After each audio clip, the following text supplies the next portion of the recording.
Then the serious problem that we're facing today as parents, as youngsters, as masajid, as imams. And I think it's very important for us, alhamdulillah, to be educated regarding it. And we are very blessed to have my classmate, first of all, and my very good friend, Sheikh Hazrat Maulana Sheikh Nabil Khan. Uh, Sheikh Nabil, he went to high school in this city. He's a Canadian born. He is a person who has experienced firsthand the life of the gangs with it. But subhanAllah, many of his friends, he has seen people suffering from this. And he has seen at the same time, because of his education as a scholar, he went to the Al-Ihsan Islamic Foundation, alhamdulillah, spent his schools and education in Islamic studies. So that gave him the insight from the deen, from the Islam point of view, how to tackle this problem. So he's going, alhamdulillah, we're going to learn a lot from him, I'm sure. And at the same time, uh, I see in him an inspiration for many of the youth of today. Alhamdulillah, many of the disciples where he participated in this kind of lectures, and I see a lot of youth personally connected with him, inspired by him. And I hope tonight will be an inspiration for all of us, inshallah, with the blessings of Allah subhanahu wa ta'ala. So I don't want to make it too long. Nights are still short, even in the winter now. And I will pass the microphone to him. Jazakumullah.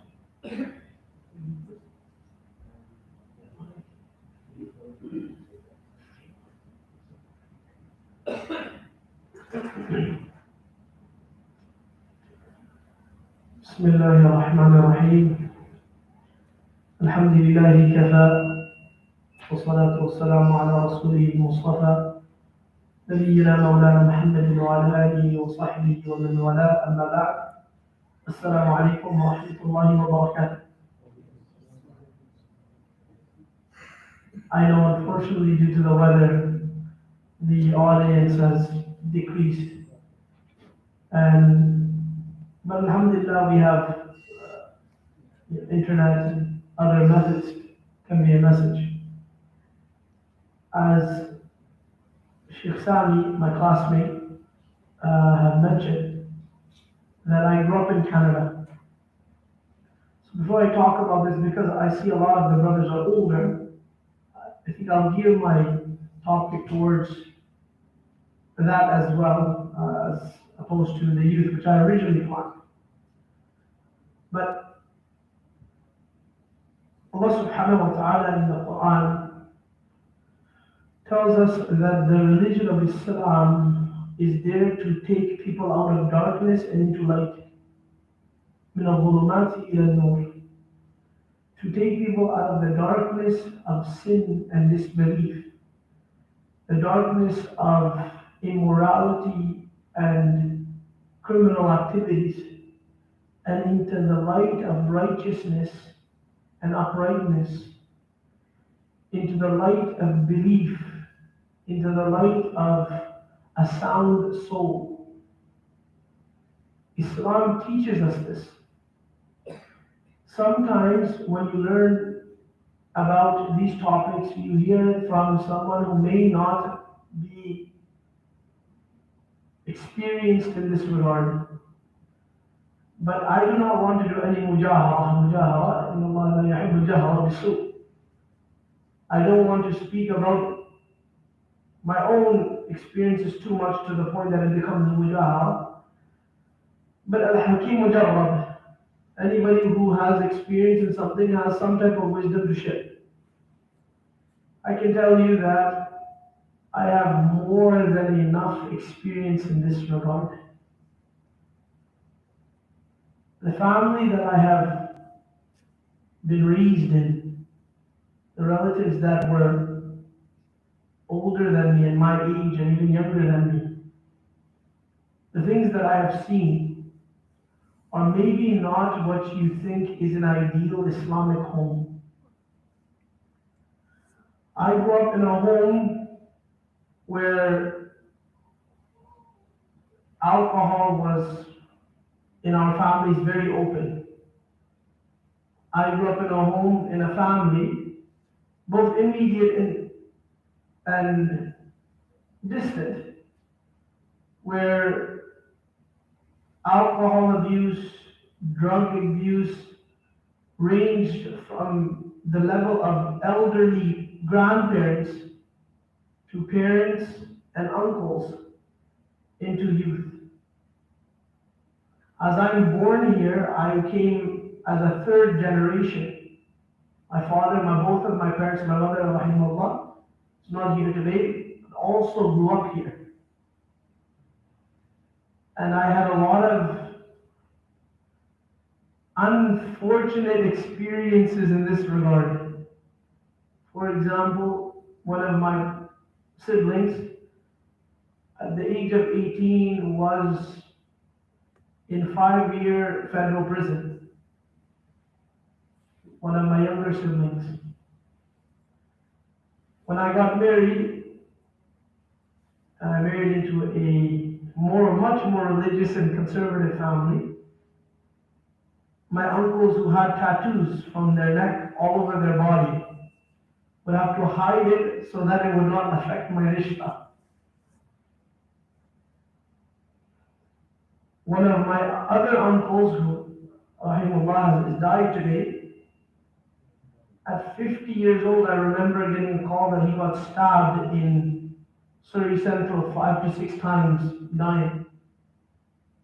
I grew up when I was 10 years, 11 years old, and I could not understand him speak because he got slit in his throat.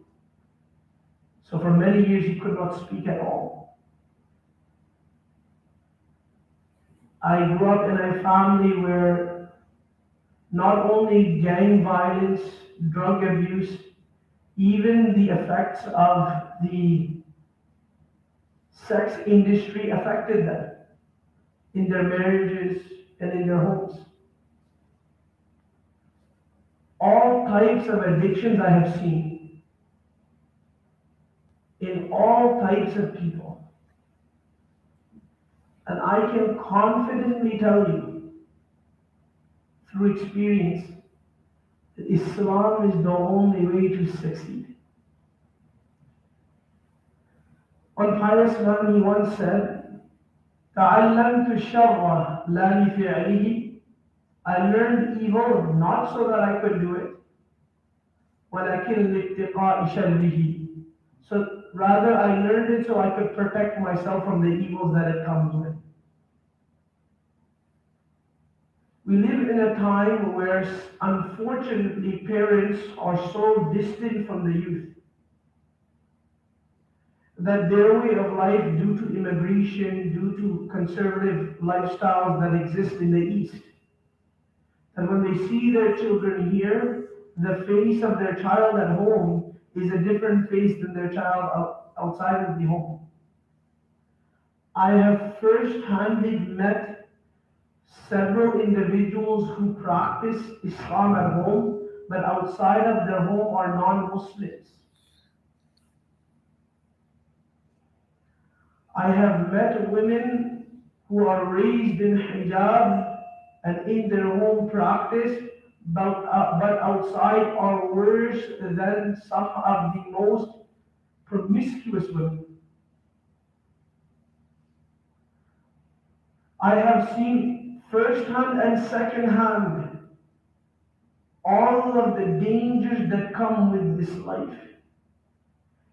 Myself personally, when I chose to do Sharia, I got kicked out of my home because the environment of my home was in no way relative or connected to such a concept. I grew up not knowing how to read Quran, not knowing how to pray Salah, until one of my cousins, and just look at this example, one of my cousins, one of my good friends, who brought me into this, today is dealing in drugs and also in a part of cartel. This is the dunya. I have met individuals where their parents were immigrants, as they say, for lack of a better word, fresh off the boat, very desi, and the children are also the same. And they went to the same third high school, and then later they are in gangs in bed. I have seen children who have never even stepped inside of a high school. Instead, their parents were so conservative that they lived in the madrasa. But the student that became their best friend was in drugs, so they also became in drugs. I have seen all of these experiences to tell you it is way more open and it is way more available to everyone than you may think. Living in this box in your life, thinking that it does not affect you, is one of the biggest traps of shaitan. الشيطان يريد أن يقنع الناس في حالاته. Shaitan wants always, from the tricks of shaitan, is to keep you content in your life. So you give up defense, you give up concern, and all of a sudden you have no control over your home and your family and your. You see, I have seen first-hand parents that put so much focus for a few years, the beginning when the children are very young, and saw things going well, and then they thought it's all going to happen on its own.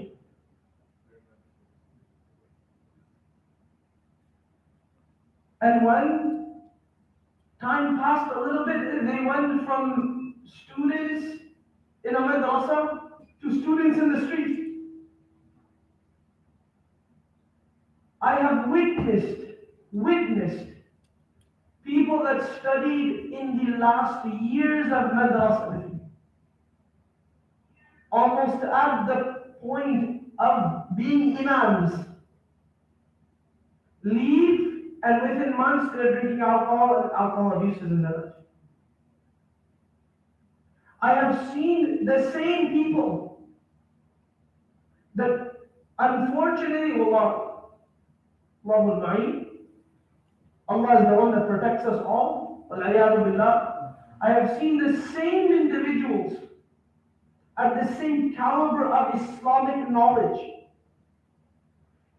get married, get introduced to do something haram, like the availability of prostitution, and it become an obsession with them and it ruin their marriage. People that have been a part of the masajid. The moment you give up your guard, you lower your guard, shaitan will strike you so fast. He will strike you so fast that the years of effort that you have made on yourself and others, you will see you were up here in Islam and then down here in moments. There are people that run in the community, manage the affairs of the ummah, that their children are in the street. I know them. Wallahi. There are brothers that run the masajid, and their children are in the street. Pointing here, saying to you that they know what to do with your children, but their children are in the street. I know people here that have degrees upon degrees and wealth upon wealth, have provided their children everything on a silver platter, but cannot get their children to do the basics of Islam.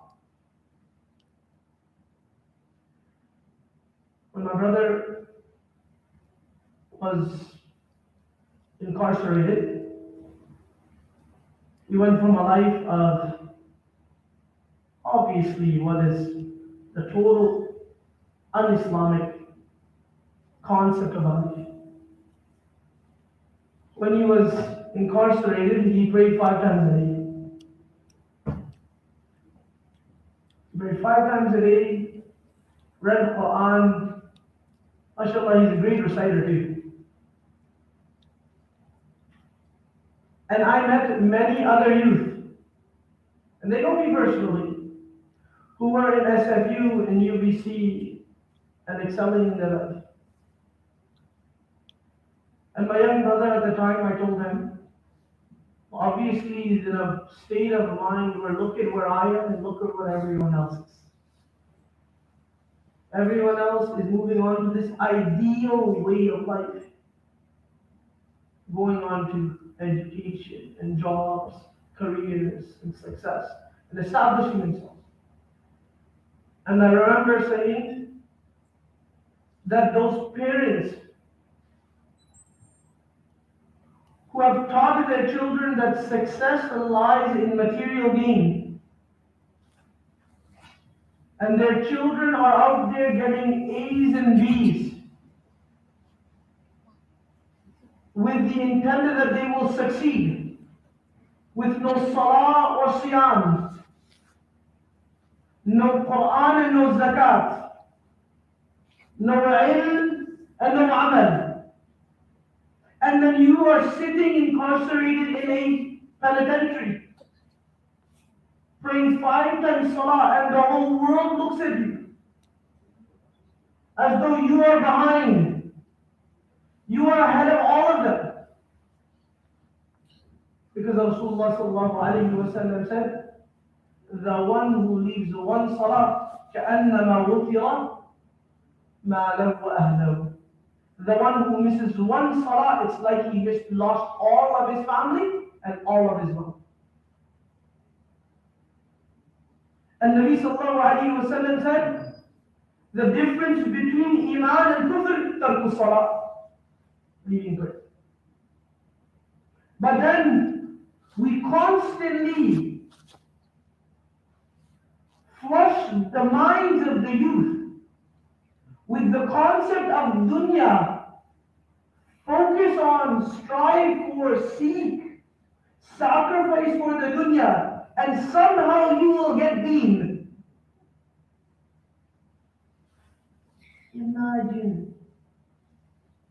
Imagine.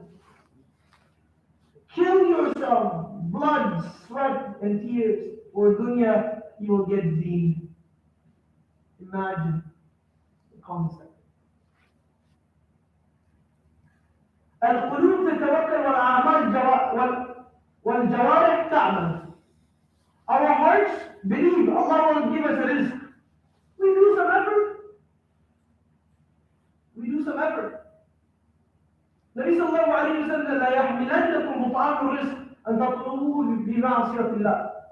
Don't let the fact that your risk, this is your risk, this bottle of water, that it comes to you slowly, because it is coming slowly, but it will come to you.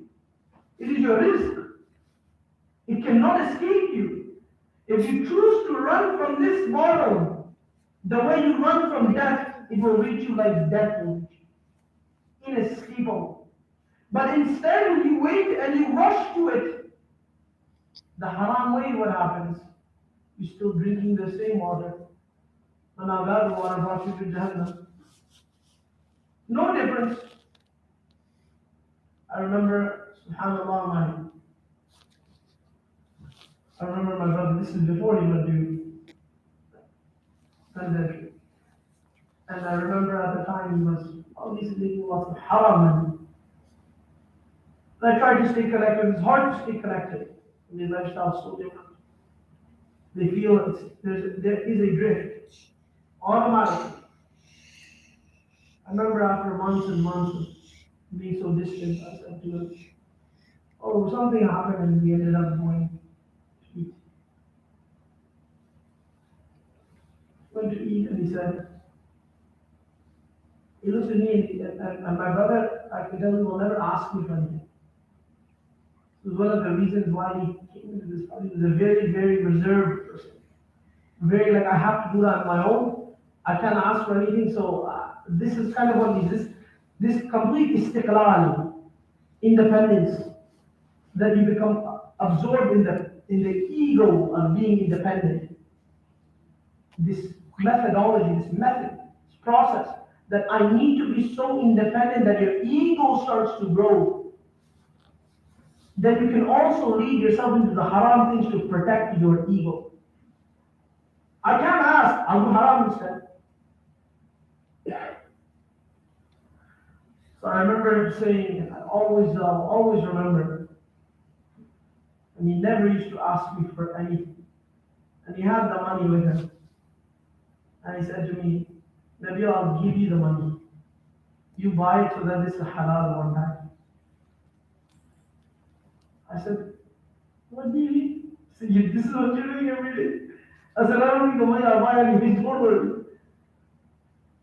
He said, if you're in my position, you would know it doesn't digest the same. I know it. So when I get a chance, even if the food is halal, it doesn't digest the same. So when I get a chance, I can eat something 100% halal too. From every angle, not only the meat, also what is used to buy the meat. Because sometimes you don't have this experience, you don't have this knowledge, that we think it's all about death, shooting. The tricks of shaitan are way greater than this concept of killing and being killed in the street. This is not all of gang life. I personally have no number of people that are in jail, personally, that I grew up with, that are killers. Personally, I know a number of them. I know a number of people who, when they saw even others get murdered, I was the person to come to, what do I do, how do I act, what. People cannot psychologically deal with everything. The ruh is very, very sensitive thing. When you do something that damages that ruh, it can have a long-term lingering effect on your mind. How is this proven? The man of Bani Israel. كان في بني إسرائيل رجل قتل 99 نفس. In Bani Israel there was a man, he killed 99 people. He could not live with this thought. So he went to a man who was a rabbi. And the rabbi said, 99 people you killed, you will never be forgiven. فَكَمَّلَ بِهِمْ مِئَةَ نَفْسٍ. So he got so upset, he struck the rabbi and killed him as well. 100 to top it off. Then he traveled in the land and found an island. And he said to him, I've killed now 99 plus 1. What do you say? Allah forgive me or not forgive me? And he says, Allah forgives everyone. But your tawbah is going to be connected to leaving that place. Allah knows what kind of tawbah you are coming with. Allah knows what kind of tawbah you are coming with. A sincere tawbah will lead to sincere repentance, will lead to ability to refrain. So the man, after he went to that alim, he told him to travel, and he died on the spot. And the hadith during the travel talks about what riwayah says, that because he was closer, the angels were sent. That is this guy going to Jahannam? Or is he going to Jannah? Paradise or hell? Because he wanted to repent, he wanted to ask for forgiveness, he was supposed to reach the land, but he died on the way. So will he get acceptance of repentance or will he not? So Allah subhanahu wa ta'ala said an angel as a hakam, as a judge between them. Between the other angels, they were fighting This one saying, I'm taking him to Jannah. These ones saying, I'm taking him to Jannah. Allah said, another angel in the form of a man. And that angel said, listen, measure the distance from where he was to where he's traveling. Wherever you find him, closer to, take him this way. One riwayah says he was one hand span closer to the one of Tawbah. So the angels took him straight to paradise. Another riwayah says he was one hand span closer to hell. So Allah subhanahu wa ta'ala commanded the earth to shorten so that he becomes closer to Jannah. Imagine the journey of a man's tawbah. The journey starts with the constant concern of his sin. A sign that we do not become obsessed with our sins is a sign that we do not actually have strong iman. The Prophet ﷺ, he was asked by a man, he says, how do I know I am a believer? Rasulullah ﷺ, what he said? He said, very simple thing. إِذَا أَسَرَّتْكَ حَسَنَاتُ. If your good deeds make you smile, وَأَسَاءَتْكَ سَيِّئَاتُ. And your bad deeds make you feel bad, and you believe. But when you start to do sins and they grow, the heart becomes hard. As you all know, you brothers have read hadith or have seen, when somebody does a bad deed, what happens? نقطة سوداء, little black speck on the heart. Another bad deed, another speck. Another bad deed, another speck. Imagine someone is doing hundreds of bad deeds and then one Jummah, one Eid Salah. So yes, he's getting the white. He's getting also the white speck, but he is filling his heart with darkness and blackness. And then what happens? To do good deeds is very burdensome. Very burdensome. But to do bad deeds is very easy. Wallahi al-Azim, I know young men that can work in the street all day and night, but when it comes to Fajr, it's too difficult. They can sleep 6, 7 hours, 8 hours, and it's too difficult for them to wake up for Fajr. But if they're in the street, they'll be up all night. Then when us as Muslims, we say, oh, I didn't get enough sleep. Shaitan is not playing. Shaitan only wants you to sleep when it benefits him. Then he's telling you rest, rest. When it benefits him to keep you awake, you're awake. People stay days, nights in the street, living like this. And some of them, their parents have no idea. No, not my child. No, I raised them better than that. No, they listen to me. And some parents, they push their children into this by being stubborn. You need to protect your iman, good deeds. But to protect your iman in a time like today, you don't just say it. You don't just need to decide it for yourself. It takes a lot of effort. If you don't want to spend time with your children, fine, make as much money as you want. Do it. Who's going to get it? You're going to get it. One father came to me. My son, no matter what I do, will never pray salah. He gets mad at me even if I ask him to pray salah.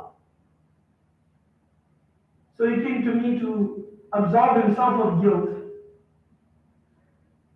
Sheikh, I tell him, but he doesn't pray. It's not my fault. I said, when did you start telling him?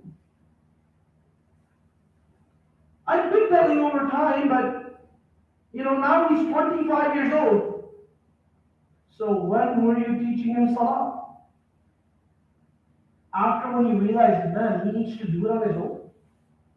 I haven't prepped him enough that he can move on in his life with his children and teach them the same. Now you're like, hey, you're this far away, let me pull you back in and I have some power to do so. And I don't want to say this out of ta'aleem nafs. I don't want to say this out of trying to talk myself up. That is not what I'm doing. Some of my own uncles, I have taught them Quran at 50 years old. Imagine 50 years the knowledge of Quran. Imagine this. Imagine. I have met 80-year-old people that cannot read Quran, but they do not have the mental capacity to learn now. Too old, it's triple the struggle, it's so difficult for them. When you're young, you read the whole Quran very quickly. That's you. I know parents that will put their kids into madrasa. You do, fix whatever you can and bring them home. Everything that you do in your household matters. Matters. I'll give you an example of myself. I always give this example. My father likes it but doesn't like it. He doesn't like it because it gives a sense of what kind of lifestyle I grew up in. But he likes it because he had a good impact. When we were young, my family used to eat haram. Very openly haram. And when they would eat haram, when I mean openly, I mean if we go to a restaurant, they would all be eating haram. So then all of my cousins ate haram. All of my family friends ate haram. Everybody around me ate haram. My father at that time was also, not anymore, but he was at that time. And there would be gatherings of us, 15, 20 of us at a restaurant.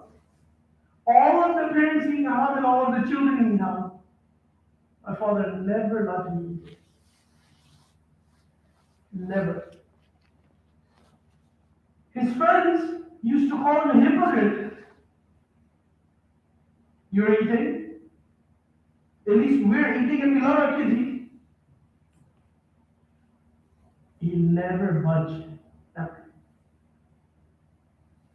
All of them learned eating haram and were taught eating haram. There are two ways that you absorb from your environment. What you see others do and what you are taught to do. My father was at least able to say, this is what I think, they're seeing it, but I'm not teaching them. Because of that, alhamdulillah, we never had. We're the only ones. It was a huge minnah, huge favor of my father. Just because of this concept, he used to always say, and I used to wonder as a kid, like, it's bad, won't you not be good eat? And he used to say, whatever I do that's bad, as long as you don't do it, that is good. So I need to stop it, but I am also responsible to make sure you don't. So my father was, because of how we grew up, how my father was. As a young, my father was also gang affiliated. When I was young, I moved. My mother, when my parents got married, I had to move to another city because it was too much on our family.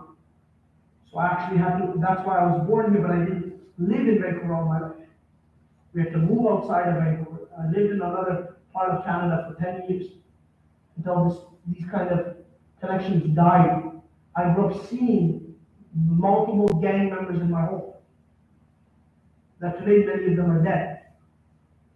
I remember, for maybe some of you that are young, Bindi Johal, a very famous gangster of BC. A lot of the people that affiliated with him were around my father. My father used to live down the street from him. So they were good friends. So I grew up seeing a lot of things. I saw men that were tattooed full body like Mexican cartel. I saw all of these things in my life. And my father made it very clear, I'm going to do whatever I can. I was not able to get myself out of it. Whatever I can to make sure that they don't. When I started Alim course, at the time my mother kicked me out of my home. That was the time where our parents got separated. When my parents got separated during this time, my mother kicked me out of the home. My father brought me in to stay that night. We went to my teacher, Mufti Basi. The first thing that he said was, are both parents agreeing my father lied? He said, yeah, it's my responsibility. He said, I'm just starting this madrasa. I was one of the very first students to ever study. He said, I'm just starting this place. I cannot have it where parents are causing a problem. And my father, I left high school at the time, dropped out. I said to my father, he said, why don't you do it after high school? Finish it, at least give her some type of peace. And I told my father, I said, listen, if I don't do it now, I will never do it. I knew what environment I was in. I knew what I was doing at the time. And I knew the people I was around. As I told you, some of the people that I used to hang out with, that we went into Jamaat, Tabligh, and my life went to going to Tabligh just a few times into coming to Ireland class. There went to going into this for a few times, walking away, and they're in drugs and dealing. And doing, I know what, but it's things that I cannot even say. Cannot even say. And when I studied, I knew nothing. Absolutely nothing. That was the first time in my life that I knew that people sit and study on the floor. I came there to sit on a desk like school. I never even had this thought in mind that this is what happens. I knew absolutely nothing. And I cut off everyone in my life. Everyone. And I had to. Some of the closest people to me, I completely cut them off. And I started to make effort in my own home. And then my brothers came and joined me. And then I took them out of the life that they were living. And they brought them on to Salah. They're drinking, partying, having fun. They're living the life that we were supposedly destined to live because of the environment that we had. And my father says to me, he says, Nabil, the reason why I allowed you to go and I fought everyone off, he said, I fought your mother, my parents, every single person, is because when I was a young boy,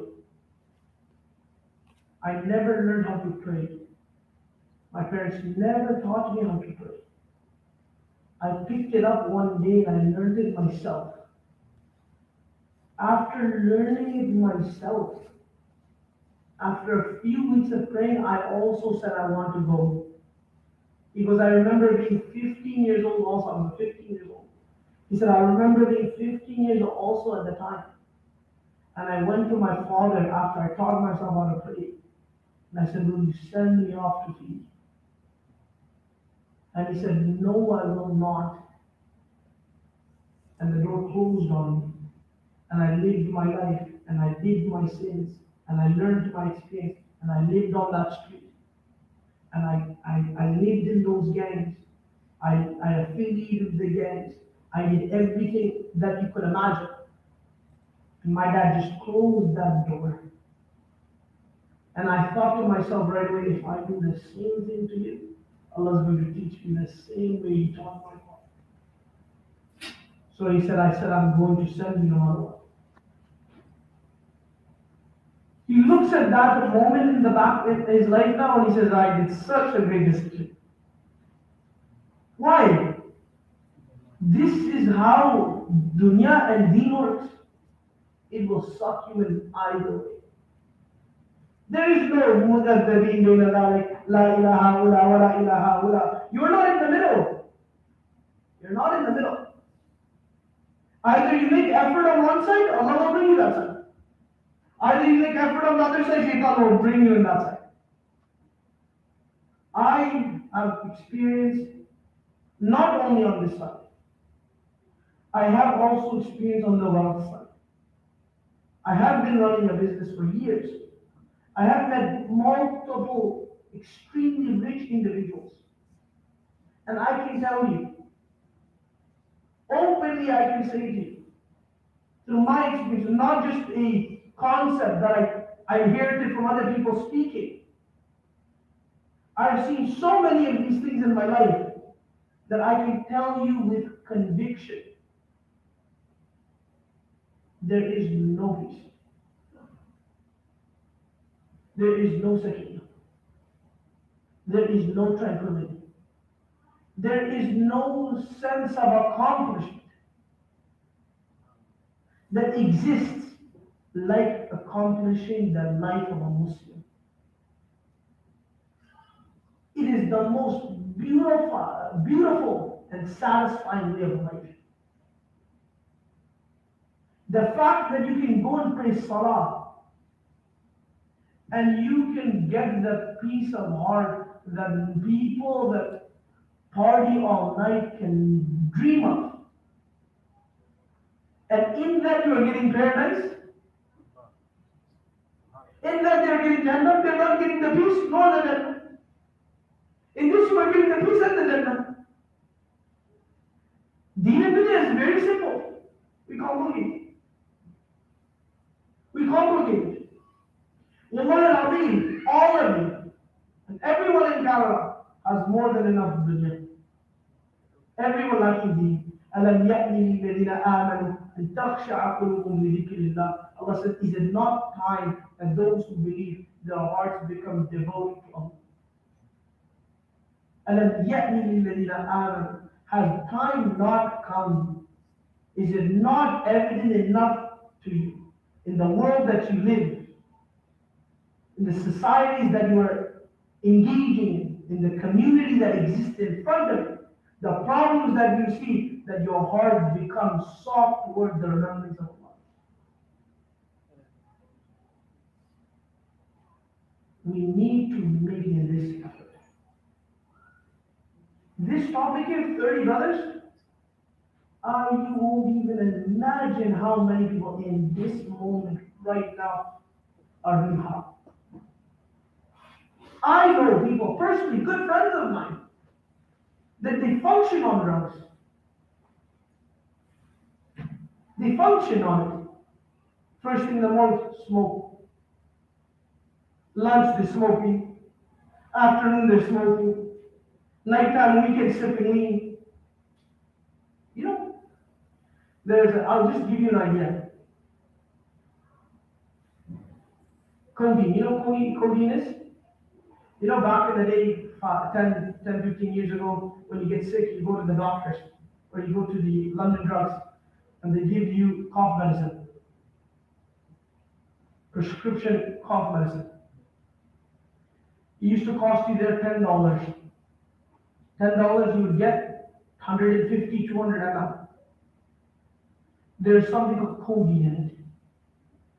Codeine is also a major component of heroin. It's used in a way just like you find it, a lot of medicines for night, that because of your sickness, it inhibits you from sleeping. You don't get a good rest and sleep. Because of that, you can't function well. You're tired, living off coffee, all of these things. The immune system breaks down. You're weaker. You get frustrated. All of these things. So they used to give this everywhere. You go there, you don't even need a prescription. You go there, you say, I have a cough, very dry cough. They'll give you this codeine cough syrup. 200 ml you could buy at that time for $10. Nowadays on the street, that is called lean. You ever heard? Sipping lean. They call it lean because it slumps you. You get like, down to downer. 200 ml for $10. It sells on the street today for $15 for 1 ml. 1 ml. I know people that save $1,000 all week to go and spend it on 100 ml of not even 30, 40, 50 ml of this. Sip it through the night, go and pour Sprite in it, and they'll be sitting there in their car all night. $700-800. They can't afford it. What do? They go pop boxes. These are regular people. These are not drug addicts. What you think, the one on the street. These are the ones that are studying in SFU. These are the people at UBC, my brother used to say. When I used to work the street, he used to say openly. When I used to work the street, most of the people that used to come to me were a Thai. They're doing stocks all day, and then they're getting to stay awake, sniff a line of coke. You won't believe it. It's not the way you think it is. We're all thinking that they're all bums on the street, or they're padded neck like this, holding Dracos and guns everywhere they walk. It's not like this. It's not like this. Basic people in every school, every university, on the weekends, popping E's, popping perks, oxys, everything. All night partying, going to school. Well, my son is becoming a lawyer, mashallah. Monday to Friday studying his courses, weekend he's partying, popping perks all night. I know people like this. I have seen, because of the fact that I know so many individuals, because of my lifestyle in the past, that I'm still connected to those people. They're still my Muslims. I do their nikahs. I'm their friend. They're actually young. They're friend from young. They're not my clients in counseling. These are my friends I grew up with. They're there studying in UBC, SFU, doing this, doing that, even owning their own practices. On the weekends, so this. Where do you think you're going to find this ideal Islamic lifestyle? I just told you, sir, that I've met the people that sit in a madrasa, have never been to high school, and they learn gang on the street, in the madrasa. I have seen, wallahi al-azim, Allah is my witness, I won't lie in the street. I have seen a boy who sits in that madrasa, never stepping into a high school in his life. In his life. Studying in madrasa, in him, learning Quran, learning all of his academics there. Within 1 year, year and a half, is friends with someone else who's outside doing the same thing. Next year, he's in the street. I have seen this. I have seen what you would never believe. So this is what I tell you. And Allah has blessed me. Allah has blessed me to not be in that life. Blessed. But that life is available to everyone. I know today, people are young men are scared to get married. Young women are scared to get married. It costs them $30, $40, $50, $60, $70, $80,000 to get married. They have to be 28, 29, 30, 31, 32. They need to make $70, $80, $90, $100, $110,000. I'm telling you that they can get the same intimacy for $100. I'm telling you this. I'm telling you this. They can get the same intimacy for $100. And go on with it. This is not, and then they'll come and say, void in my heart, hole in my heart, emptiness in my heart. Allah has made the ruh inescapable. No matter what sin you want to do, no matter what life you want to have, that ruh is inescapable. You cannot take the ruh, put it to the side, do whatever you want and say, you know what, when I want it to all go away, I'll bring that ruh down. that ruh, that soul, that spirit that you have gets so affected by your sins that even your basic ibadat get ruined. Ruined, absolutely destroyed. Then nothing is left in your life but chasing it through something else. And then you get stuck in this cycle. You get stuck in this cycle. I know ulama. I know ulama, graduates of ulama that smoke weed. I know. You won't believe it. I know. I know imams, wallahi, that have quit imamat and started drug dealing. I know. You won't believe how much I know about this lifestyle. You won't believe how well connected I am to individuals that I can go, wallahi, in the house of Allah, I know imams. Imams. I know people that leave Taraweeh and you won't know what they do. They smoke up until Saud. I know countless of individuals like that. This is in our masjid. Imagine the people that never come here.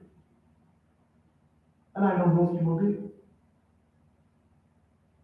I know all of this that is happening. And there's a lot that I don't know. Even I was exposed to like, people really do this. People go this far. I have seen people, countless relatives of mine die from overdose. What kind of death is this? What kind of death is this? The person who comes on Qiyamah comes away to die. Many people, I know Muslim people, Muslim men with children. I know one man who stopped doing drugs for 20 years. His cousin came and he did it one time, died that same night. Same night. Know him personally. I know children. But the son is a part of the gang. Fully tied all over his body. Because I'm so connected, because a lot of people they see me, when I come here, a lot of you brothers don't know me except by now. Because this is what I'm coming here to do. Those brothers, a lot of them know me from youth. They forget I'm young. They know me like that type of friendship. I saw the guy, wallahi, I saw him at least doing it. I said, hey brother, how you doing? His dad died from overdose after 20 years of not doing drugs. He came in drugs, I'm trapped in the street. I looked at him, wallahi. I said, this is how you breathe? This is his words. I say, bro, how you doing? Salam alaikum, it's been a minute. He said, bro, trapping in the street. I go, bro, at least keep it low key. And then he was quiet. I said, you're not showing off to me by saying that. Everybody wants to be a gang member. Everybody wants to be a part of the BK gang. I see them, I go to the gym, I hear it all the time. This guy's BK member, this guy's this. All the time. They die. And they die a horrendous death. One brother I know, Muslim brother, I don't want to bring too many names and big things become obvious. I know one Muslim brother used to play soccer in entire life. I've seen him play soccer. He met a relative of his, technically his half brother that he never knew about, who was already in a gang, already moved up pretty high. He chose to, he met his brother, he finally connected with his brother, and he joined that gang. Because his brother was ranked high, he went up in the rank right away. Within 2 months, shot dead. In front of his sister, 8 bullets right in the chest. His brother, 3 months ago, was playing soccer. 3 months later, dead down on the street. That's what it is. I have seen people that were the nerds of high school, grade 8, grade 9, grade 10, just doing their own thing. Grade 11, somebody's like, hey bro, chill with me. 3 months later, they step up a bit, move up a little bit, little more socializing. 1 year later, dead. How is he dead? He's not even supposed to be in the moment. He was on someone else. He picks up the wrong shift on the phone. Dead, blasted in the street. It can be your children. You don't understand this. It can be your children. So take some time out. Take them to play sports. Go and make some effort. It could be your brother's children. It could be your cousin's children. It can be all of that. We're all connected. If all the Muslims today become bad, it's going to affect me and you, whether we like it or not. Whether you like it or not, it's going to affect us. If I have a daughter, I have a son, if all of the boys start ruining their life, what is my daughter going to do? What is she going to do? Then what will happen?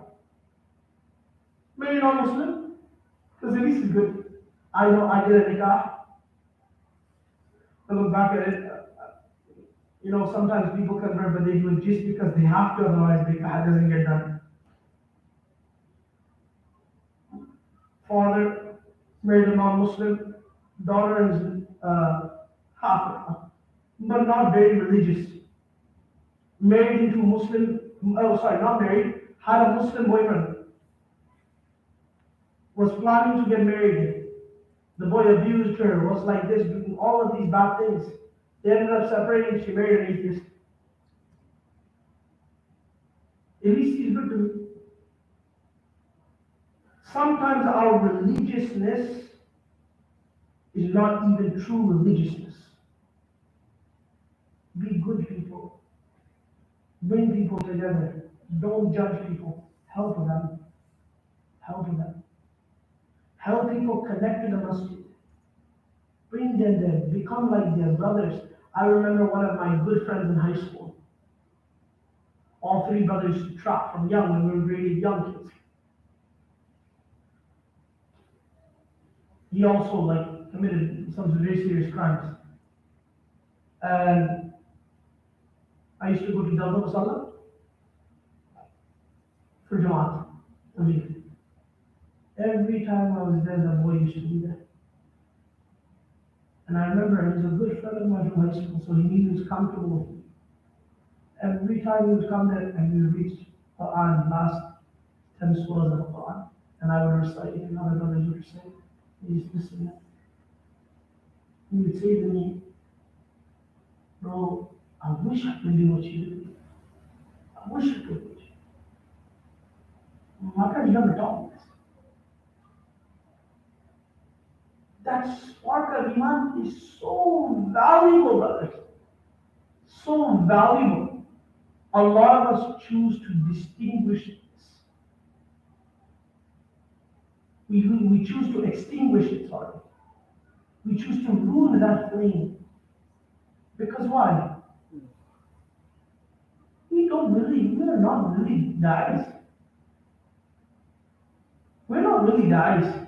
We don't really care about bringing people to Islam. We care about being known for it. We care about being recognized about that. Self-preservation as Muslims, self-preservation of our dignity has become one of the most detrimental things to our sincerity. You understand what that means? Self-preservation of our dignity has become detrimental to our sincerity. Because you want to be known as pious, you lack piety. Because you become harsh. I was an imam, and I know that brothers will come, even in the masjid, they'll come and say, that brother's here. That brother's like this. He shouldn't be doing that. And they'll be talking, trying to push you like, you're our imam, you're our friend, we see you every day. 5 times salah, 4 times salah. I see your brother every day. You just talk about it. Talk about it, how he shouldn't wear his chain here. Tell him to take out his earrings. Why is he coming here and he's not growing his beard yet? He's been here for 6 months. Brother, talk about it in the minbar. Talk about it. Ruin their honor. Call them out. For what purpose? What did you get out of it? What beard did you grow on that brother? What earring did you take out? Now he doesn't want to come here because he has beard. Look at the dawah we have. ادعو إلى سبيل بالموعظة الحسنة. Even how we talk to each other matters. There are many people here that have to bear the sin in this world, in this Muslim, that have to bear the sin of pushing people out of Islam. I met one brother, he was so harsh on his children, all 6 kids that he had are non-Muslim. His wife begs him, please, the youngest child is still in the house, just let him be. I cannot do it. Imam said, I cannot do it. I just cannot change. I have to be harsh. Where has it gotten me? One brother, he came to me in the masjid. He said, I need to sit with you, please. I need about 1 hour. I said, okay, 1 hour means this is 3 hours. So somebody tells me 1 hour, I think I'm here half the day for sure. He says, I taught my daughters of Pakistan. I taught my daughters how to wear hijab. I brought them to masjid when they were little, very little. I took them into youth programs. I did this. And now she's like this. And now we're very concerned, this is what his words, and I knew right away. What's up, we're very conservative family.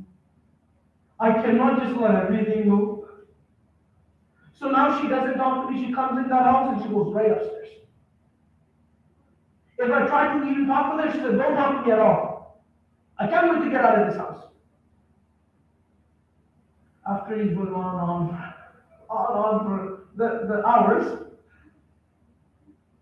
I said, buddy, listen. Lower your ego. Do one favor for me. Go back home, sit with your daughter, tell her I'm sorry for the father that I have become. There is no harm in lowering yourself even to your children. And now don't say nothing about her and what she does. Go and spend time with her. See what she likes to do and go and do those things. Wallahi al-Azim. I saw the brother, but I had to give him some time. 2 months later, I called him, as he used to come to Lord. And I said, right, did you do what I said? Because he hasn't come to me. Usually when I know it's getting worse, he'll come back to me. This time he didn't come to me, so I came to him.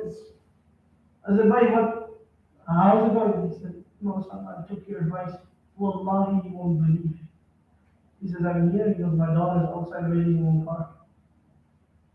She comes with me for the way now. She wants to spend her time. She wants to be around me. And I said, it worked? He said, it worked perfect.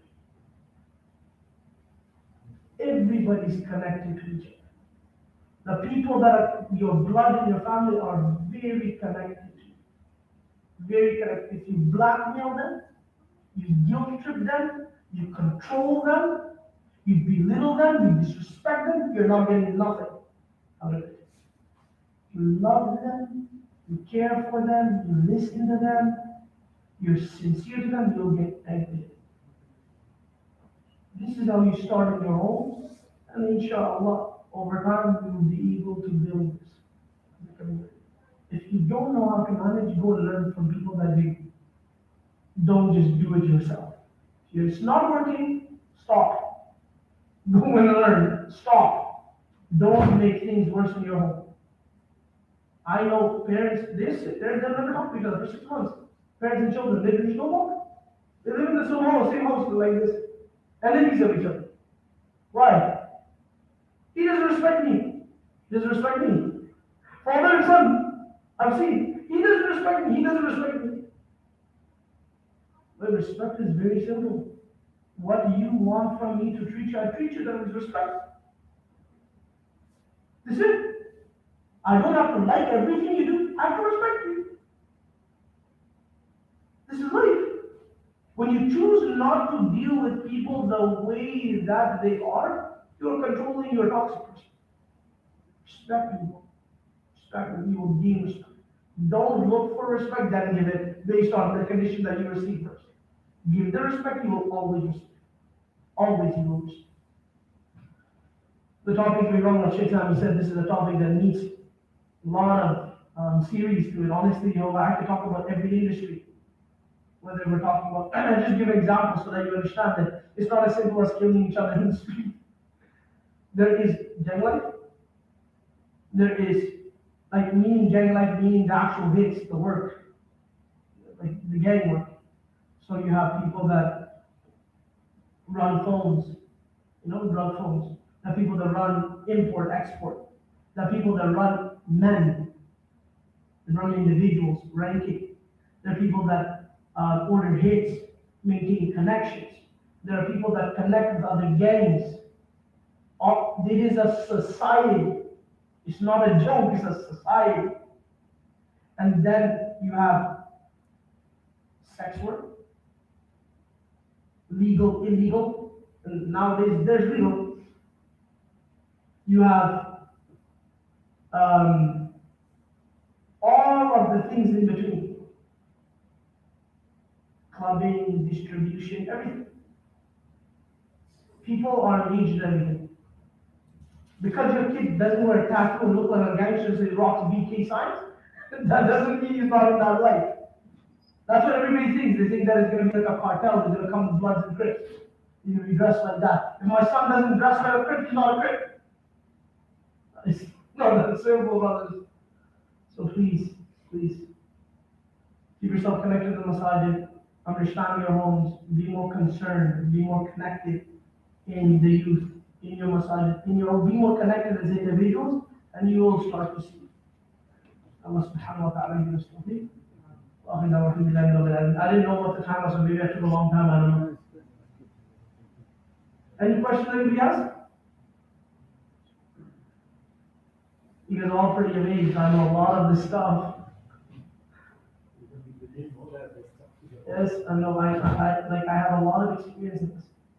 Can you speak about how it starts at a young age? How young people get introduced to it? Most young people get introduced. It separates. One is obviously from their own family, like parents, siblings, and relatives. Like the people that are in their circle. Usually, I have seen people that are strongly affected by that age are based on the character of the people that are close to them. There are parents that swear, that are very aggressive, that teach them that aggression is the way of life. And even the things that they talk about at home, like you see all of this gang info that I know, and I know a lot of it. I won't speak about it to my kids. They don't even know that I know this much. Because why? If they think I know this much, they think I'm trying to glorify that life. I gotta keep it at a distance. This is where it usually starts.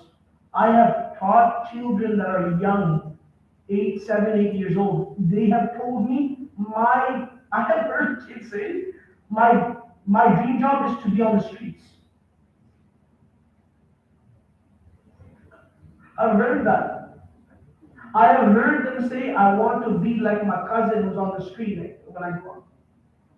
7, 8 years old. Because somebody's glorifying that life around them. And they start looking up to that life. And they start being compared to that life. So we want to live up to a comparison. So the dignity that we bring in our homes matter. Me as young, for example, I can speak for myself. My father, when he was a part of gangs, my father was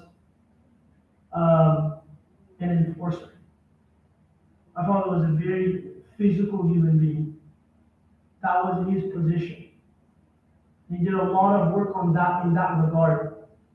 When we were young, we learned how cool that was. I have seen people tell stories about my father that shook their life. So when I was young, and I'm just telling my personal experience, I grew up very aggressive as a young boy. I mean physically aggressive because my father was like this, very aggressive man physically. And my father was the type of guy that like, he would teach me never get bullied and hit anybody that bothers you. We were young, he was very physical man. So because my dad was in that type of line of getting work, it did have a huge impact on me. It had a huge impact on me. And I have seen that in my life, I've seen in other people's lives. Some people I have seen that their parents, their fathers were involved in the wealth of that industry. The drug dealing, the flipping, making money, the hustle, the grind. The kids also became obsessed with money. They became obsessed with those things. My father didn't have that. It was totally different. Like, so I wasn't really affected by that part of the industry. My dad's friends were. Some of them that I know today that they made millions of dollars. But my father was on a different, like his goal, his basically position was very different in the game. So that had a huge effect on me. And I saw that in my other cousins and stuff where their parents were, their positions were in their gangs, they kind of got affected that way. So I think that's what matters at a very young age. As they grow up, it is all about who they push for. You have to be very sensitive, very careful. If your kids swear a lot, they get aggressive a lot, all of this matters. All of it. You need to find out why they're getting aggressive. Like why they're getting depressed. Why do they think you don't understand them? Kids will say it. What they feel, nobody hides it. You may think that my kids are quiet. Nobody hides anything. Just one day when they speak 5 words, that 5 words tells you everything.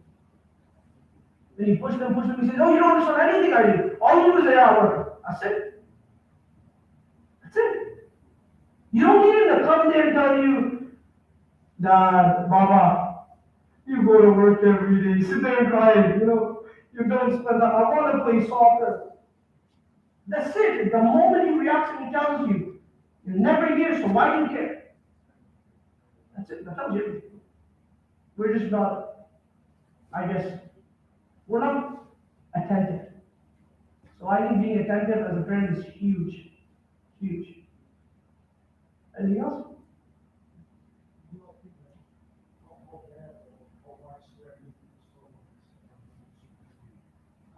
Way farther than we believe. I think studies show that 50% of Muslims in the university level were all having haram relationships. 50%. That is one of the most basic things.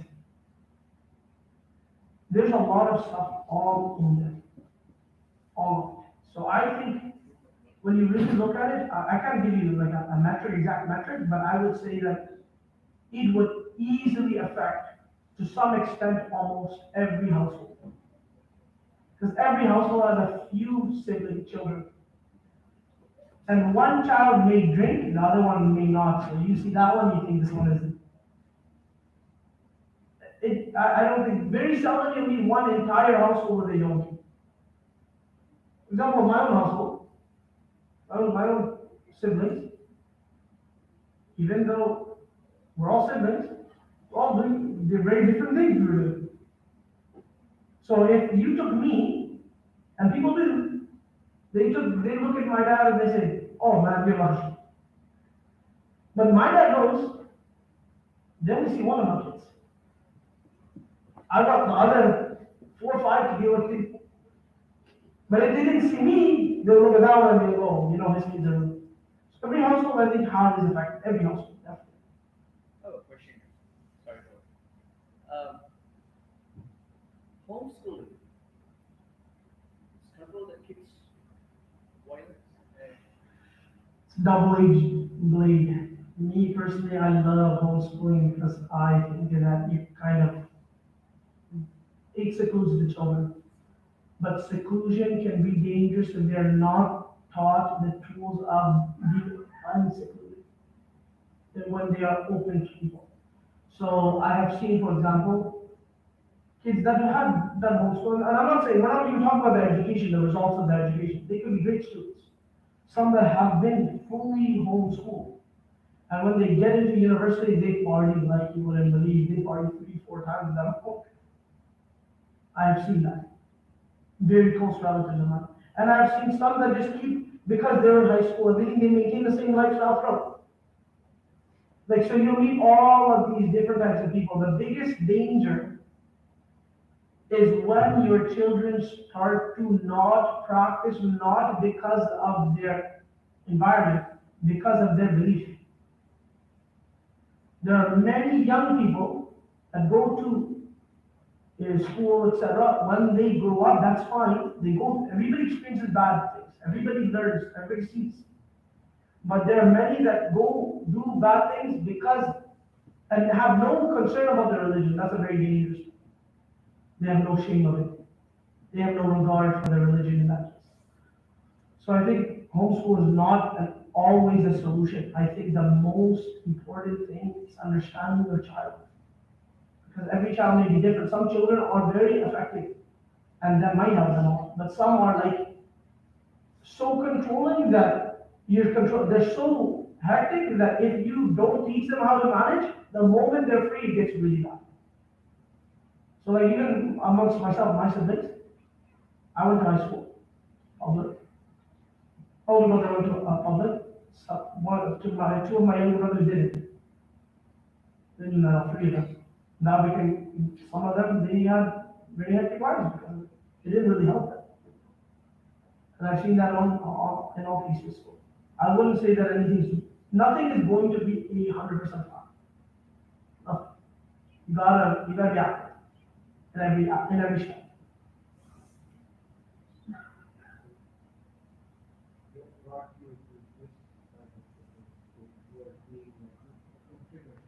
That one. I was also doing similar things, and one of my cousins was in Jamaat, and he caught me doing certain things that are not good. And when he met me there, what happened, he saw me there, he didn't give me dawah, because he was my cousin, and he was already doing the same things as me, so he would have, if it was 1 week before he wasn't in Jamaat, 3 days, Jamaat would have been with me.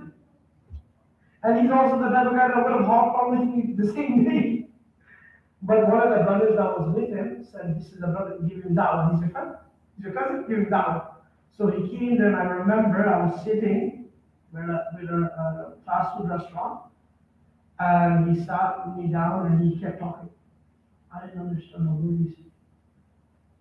So if you ask me to recall, I don't remember anything he said. I do remember all his, Allah does this, Allah does this, Allah does this, Allah does this, Allah does this. And I joined there because my cousin was there. I should chill with that guy a lot.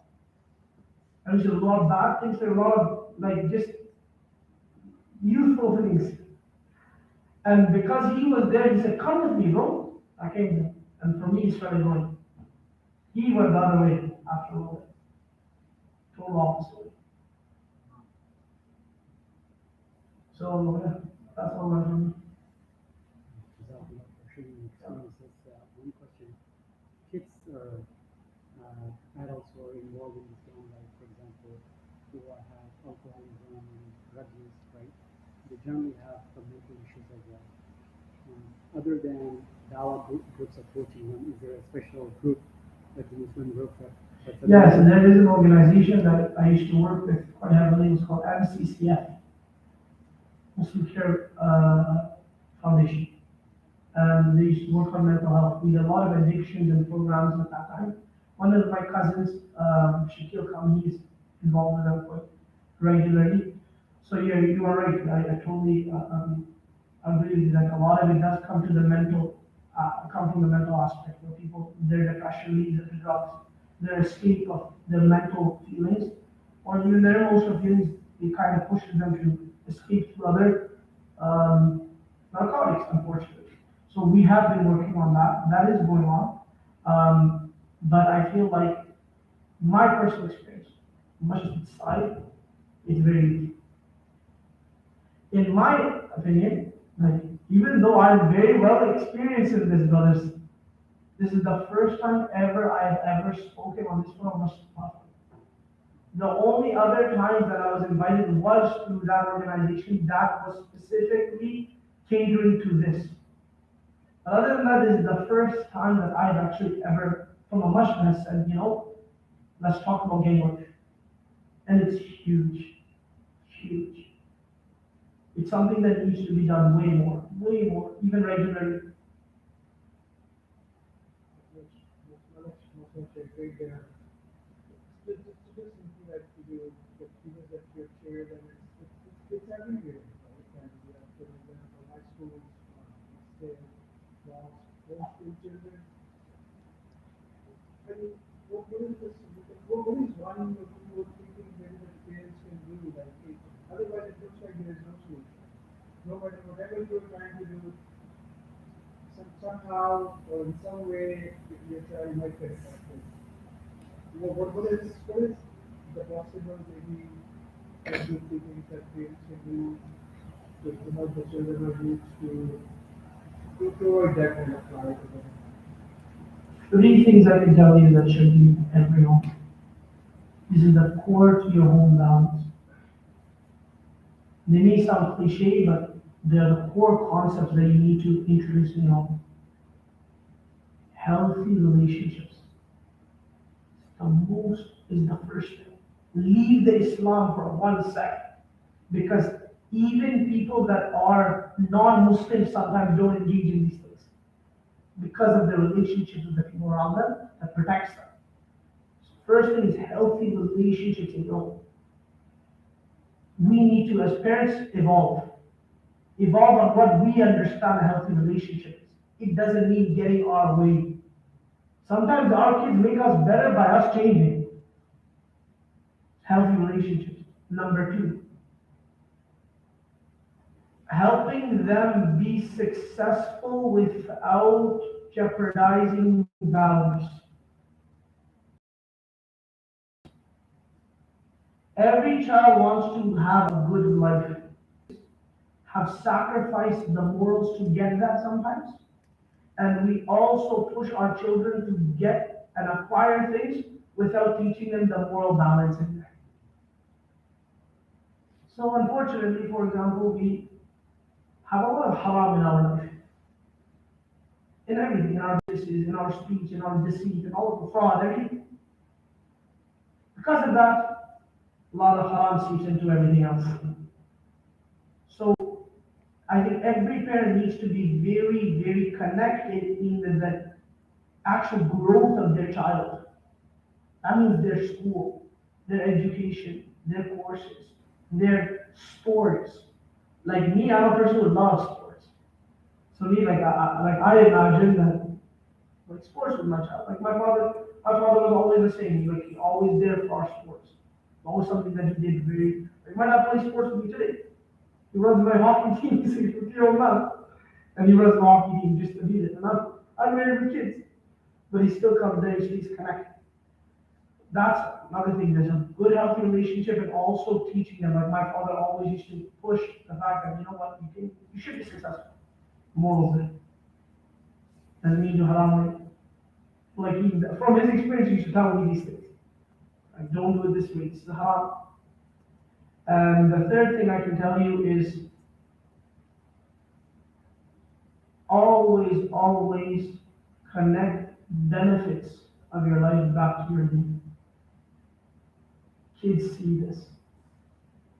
Kids see the Islam in you. And whatever you do bad, try and accept it. Be genuine, humble yourself. A family that has these three qualities, essentially what you need to do is actually be an active parent. What it means in simple terms, an active parent who is sincere in his relationship, humble towards his children and his family, accountable of himself, and willing to grow. That's enough.